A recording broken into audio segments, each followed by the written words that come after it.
안녕하세요. 오늘 또 썰려를 찾아주셔서 감사합니다. 영상 시청 후 구독, 좋아요, 댓글 참여는 다음 영상을 제작하는 데 큰 힘이 됩니다. 오늘 사연 시작합니다. 안녕하세요. 저는 30대 초반이고 여자입니다. 저는 저의 남편의 이야기를 하려고 해요. 바로 남편과 상간녀의 이야기입니다. 이렇게 글을 쓰는 데까지 몇 번을 망설였는지 모릅니다. 남편이 바람 피운 것이 다 제가 못나서 그런 것 같았거든요. 그래서 정말 이런 나쁜 사람하고 살을 맞대고 살았구나 싶더라고요. 한동안 자괴감에 빠져서 살았어요. 심지어는 우울증에까지 걸렸습니다. 하지만 저의 이야기를 다 들으시고 난 뒤 여러분의 공감과 응원해주시는 말씀을 듣고 힘을 내려고 이렇게 사연을 쓰네요. 저는 한 남편의 아내이자 평범한 회사원이었어요. 지극히 평범해서 어느 누군가가 인생에 힘든 일이 있었냐고 물어보면 선뜻 떠오르는 일이 없을 정도였습니다. 하지만 평범함 속에서 소소한 것에 만족하고 행복해하면서 살았어요. 퇴근해서 녹초가 되었지만 집에 들어와서 남편하고 저녁을 먹으며 마시는 맥주 한 잔으로 직장 생활로 받은 스트레스를 날려버리고 내일을 또 힘차게 준비하며 살았죠. 정말 큰 걸 바라지 않고 작은 것에 만족하는 그런 한 사람이었습니다. 그런데 그런 저의 인생을 풍비박산 내버린 한 여자가 있습니다. 그건 바로 제 남편과 외도를 한 여자입니다. 흔히들 말하는 상간녀죠. 남편은 술을 마시기를 좋아하는 사람이었어요. 그리고 친구들 만나는 것도 좋아했었죠. 그래서 남편은 밤늦게 들어오는 경우가 정말 많았어요. 결혼 전에는 남편이 그 정도인지 몰랐어요. 그냥 친구를 좋아한다는 것 정도만 알았어요. 같이 있을 때 친구들한테 전화나 문자가 엄청 왔었거든요. 아마 만나서 술을 마시자는 연락이었겠죠. 남편은 저랑 같이 있어서 힘들겠다고 했고요. 하지만 진실은 정반대였습니다. 저를 집에 데려다주고 친구들 만나러 간 거죠. 저는 남편이 집에 도착했다는 말을 믿었고요. 또 저희는 서로 일을 하고 있었기 때문에 매일 같이 만나지는 못했었거든요. 그래서 못 만날 때 전화통화를 하면 집이라고 피곤해서 쉰다고 했고 저는 또 그 말을 굳이 그대로 믿었던 거예요. 남편은 그때 저한테 거짓말을 하고 친구들과 술을 마시고 놀거나 딴짓을 하고 있었는데 말이죠. 여하튼 결혼하고 그것 때문에 몇 번 남편과 크게 싸운 적이 있었죠. 그래서 관계가 많이 안 좋아졌어요. 그러는 와중에 저는 남편이 단순히 친구들과 술만 먹으면서 노는 게 아니란 걸 알게 되었습니다. 그러니까 여자들이 나오는 그런 곳을 다니고 있더라고요. 결혼한 지 1년도 안 되었는데 그런 곳을 다니니 정말 미쳐버리겠더군요. 처음 걸렸을 때 남편이 저한테 말하기로는 친구들이 하도 가자고 해서 한 번 갔고 자기는 여자 없이 술을 마셨대요. 그래서 처음이고 분위기에 휩싸여서 어쩔 수 없었겠지라는 생각으로 용서해줬어요. 대신 다음에 또 가게 되면 국물도 없다고 했고 남편도 다신 안 가겠다고 약속했어요. 그런데 그 뒤로 몇 번 저한테 걸렸죠. 그러다 중고 때부터 다닌 것을 알게 되었어요. 한두 번 가본 게 아니고 완전 중독 수준이었어요. 그래서 한바탕 난리를 치며 이혼하자고 했어요. 그랬더니 남편이 잘못했다고 하며 죽어도 이혼만은 못하겠다고 하더군요. 그러면서 저에게 무릎까지 꿇으며 울면서 매달리더라고요. 다시 한번 가면 그때는 제 뜻대로 하겠다고요. 그렇게 거의 한 달 동안 냉전 중이었는데 남편은 마음고생이 심했는지 눈도 캥하고 살도 많이 빠진 거예요. 그래서 남편을 용서하고 넘어가기로 했습니다. 다시는 그런 곳에 가지 않을 거라는 남편의 약속을 또 한 번 믿은 거죠. 그런데 그런 곳에 맛을 들인 사람은 빠져나오기가 힘든가 봐요. 저는 정말 힘들게 남편을 용서했는데 남편이란 작자는 술집 여자와 눈이 맞아 연애하고 있었어요. 남편이 회식한다고 술에 잔뜩 취해서 들어온 날 남편이 저 몰래 개통해서 쓰던 휴대폰이 있다는 것을 알게 되었어요. 주머니에서 휴대폰이 2개가 나온 거였습니다. 다행히 잠금 패턴은 같더라고요. 휴대폰 안에 들어있던 내용은 기가 막혔어요. 내용을 보아하니 결혼하자마자 만든 거였어요. 저한테 걸린 것은 정말 빙산의 일각이었던 거죠. 친구들과 업소에 가려고 약속을 잡는 문자부터 거기에서 만났던 여자들과 나는 문자까지 있었어요. 정말 태폐적이라 차마 내용까지는 못 쓰겠네요. 그런데 그것도 모자랐는지 지속적으로 만나고 다니는 여자가 있었어요. 나이는 22살에 정말 예쁘게 생겼더군요. 남편은 그 여자한테 엄청난 돈을 썼더라고요. 화장품부터 시작해서 귀금속 그리고 명품백까지 사달라고 하지도 않았는데 알아서 척척 사줬어요. 먼저 이거 사줄까 저거 사줄까 이러면서요. 그래서 어리고 예쁜 그 여자는 그런 남편과 지속적인 만남을 가진 거였습니다. 그리고 남편은 그 여자한테 제 험담까지 했더군요. 아, 아누라 때문에 진짜 미치겠다. 내가 어디서 술을 마시는지 여자를 만나는지 항상 감시하고 의심해.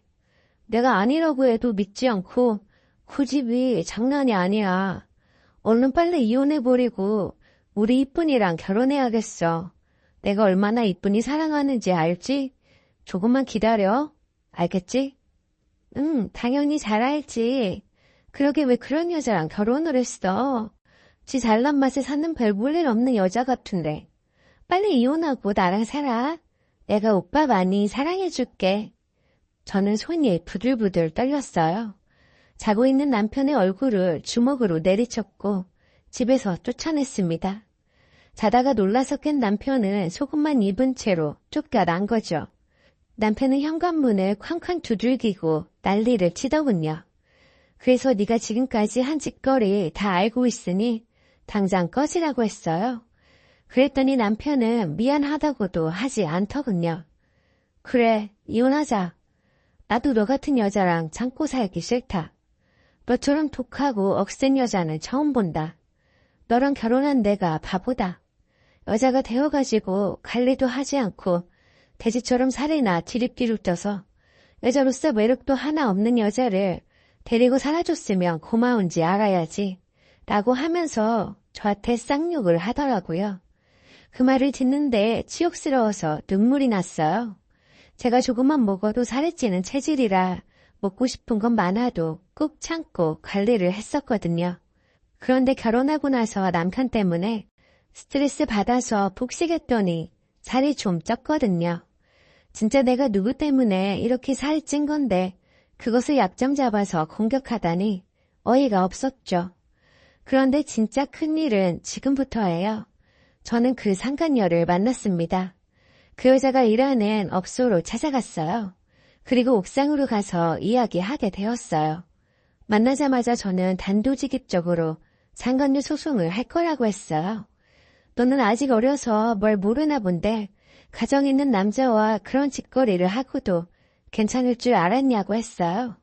저는 그 여자가 잘못했다고 빌지는 않더라도 겁은 먹은 줄 알았어요. 어린 나이였고 세상 물정을 잘 몰라서 그렇게 한 거라고 생각했거든요. 그런데 절대 아니었어요. 제 말을 듣고 한다는 소리가 소송하든가 말든가 알아서 하세요. 내가 그딴 걸로 누나 나 깜짝할 줄 알아요? 그리고 아줌마가 잘못해서 남편이 바람난 걸 왜 나한테 그러는 거예요? 아줌마가 잘했어도 오빠가 나한테 왔을까요? 아줌마, 이렇게 나 찾아와서 이럴 시간에 자기 관리에 좀 신경을 써요. 그따위로 생겨먹었으니까 남자가 도망가지.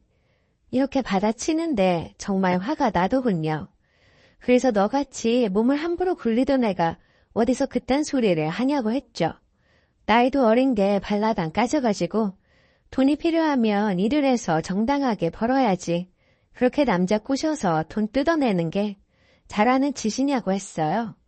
그리고 그 여자를 밀쳐버리고 가려고 했습니다. 그런데 계단을 내려가는 저를 뒤에서 밀어버렸어요.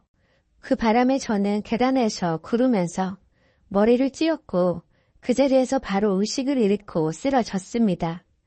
저는 구르면서 머리를 심하게 부딪혔는지 사경을 헤맸습니다. 하지만 저는 다행히 겨우 깨어나게 되었어요. 친정엄마와 여동생이 연락을 받고 와 있었어요. 친정엄마는 제가 잘못되는 줄 알았다고 펑펑 우시더군요. 그런데 여동생이 소름 끼치는 이야기를 하더군요. 응급실에 와보니 남편과 그 상간녀가 있더래요. 남편은 기가 막히게도 상간녀를 저와 친하게 지내는 동생이라고 소개했고 제가 계단에서 발을 잘못 디뎌서 혼자 넘어져서 사고를 당했다고 했다는 거예요. 친동생이 저랑 친한 동생들은 다 아는데 이상하게 생각한 거죠. 그러다 둘이서 같이 나가는 걸 보고 뒤따라가서 기가 막히는 이야기를 들은 거예요. 오빠 마누라 진짜 죽으면 어떡하지? 뭘 어떡해. 차라리 잘 됐어. 죽으면 우리 이쁜이랑 결혼해서 살아야지. 그럼 나 잘한 거야?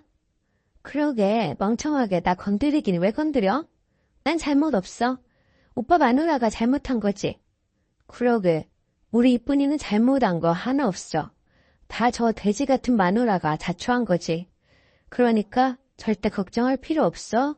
마누라 앞으로 보험도 둔 게 몇 개 있으니까 그 돈 받아서 우리끼리 행복하게 살면 돼.